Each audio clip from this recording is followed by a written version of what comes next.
Pour le 200e anniversaire de la bataille napoléonienne de Borodino en Russie, une reconstitution de l'invasion de la Russie par Napoléon Ier en 1812 a eu lieu ce dimanche dans une forêt aux abords de la ville de Borodino. Grâce aux centaines d'acteurs qui ont fait revivre ce grand moment de l'histoire, les spectateurs ont tous été ravis par ces 2 heures de spectacle.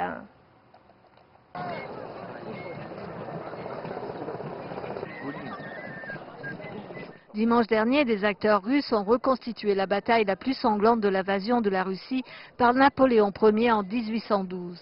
Les spectateurs ont été émerveillés par les costumes d'époque, les chevaux au galop et les explosions au cours des 2 heures de spectacle. Cette reconstitution a eu lieu dans une forêt pittoresque aux abords de la ville de Borodino, une ville russe qui a aussi été le théâtre d'un immense combat en 1941 lorsque l'armée allemande a été repoussée par la défense de Moscou.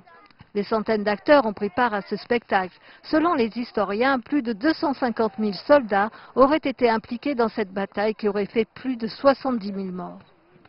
Les Français ont sans doute remporté cette bataille. Pourtant, 2 siècles plus tard, on attribue la victoire à la Russie.